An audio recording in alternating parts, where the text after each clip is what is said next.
On vient tous les deux du milieu de la planche et du coup on s'est connus là-dedans. Lui, il est un peu plus grand que moi, du coup il a déjà plus de niveau. Bonjour, moi je m'appelle Matteo Nativel, j'ai 23 ans et je suis vidéaste. Salut, moi c'est Antoine Martin et je suis windsurfer pro. Alors moi j'avais 4 ans, enfin je me souviens même plus de ma première session, j'étais très jeune. Moi j'ai commencé vers 10 ans. Je suis parti faire mes études en France, du coup pendant 3 ans j'ai fait un peu une pause au niveau des vidéos en Guadeloupe. Quand je suis rentré, on a commencé à bosser un peu ensemble sur des petits projets et au fur et à mesure on s'entend bien.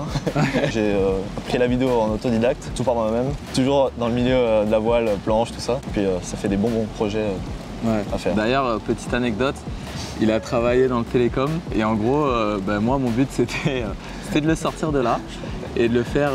Pas que toi. Hein. La vidéo permet de rester aussi proche de sa passion du windsurf et nous on voulait carrément bosser avec lui pour faire des vidéos sans sas. On a lancé pas mal de projets. On fait une web série sur le windsurf. Alors il y a 2 définitions à ILM. C'est un peu la matière première en fait d'où a été créé l'univers. Donc on trouvait ça super inspirant parce qu'on a tous commencé quelque part. Et la deuxième description, c'est chaque lettre a une signification et ça on le garde pour le dernier épisode. On va laisser les gens réfléchir un petit peu. En fait c'est un petit côté perso et on trouvait ça cool d'avoir un titre pas commun, tu vois, pas Antoine on tour ou… Ouais, on voulait une série avec une identité, du coup on voulait un titre qui pose la question de qu'est-ce que ça veut dire. En gros on part sur la Guadeloupe, c'est notre point d'origine à tous les deux.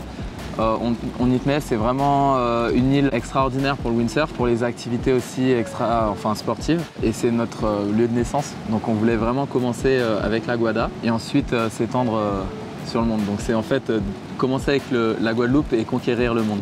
Donc là c'est l'occasion pour moi de laisser les gens me connaître un peu plus, mais aussi de pouvoir faire profiter de mes expériences pour que les gens aussi se disent tiens il a fait ça, moi aussi je peux le faire. C'était un peu une suite logique de tous nos petits shoots qu'on a fait cette année. On s'est dit vas-y on va compléter tout, on va shooter, on fait une série avec un petit scénario. En fait le sport nous fait rêver par les vidéos et moi quand j'étais petit ça a été les magazines d'abord. Vraiment les magazines, ensuite les vidéos et donc de bosser avec Matteo, franchement on kiffe tous les deux quoi. Nous ce qu'on adore et c'est pour ça qu'on adore shooter ensemble, c'est quand on a des sessions où tout va bien, où vraiment toutes les étoiles s'alignent. En fait quand on shoot, on est dépendant des conditions, donc des vagues, du vent, voilà, s'il fait pas beau, s'il fait beau. Et ensuite il y a nous, le sportif et le caméraman. Ouais. C'est-à-dire que lui il peut être bien placé, moi je peux rater ma manœuvre et inversement.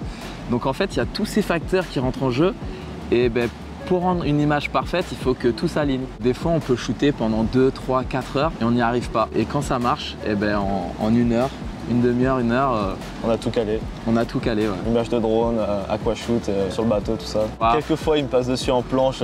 J'ai déjà failli le tuer 1 ou 2 fois.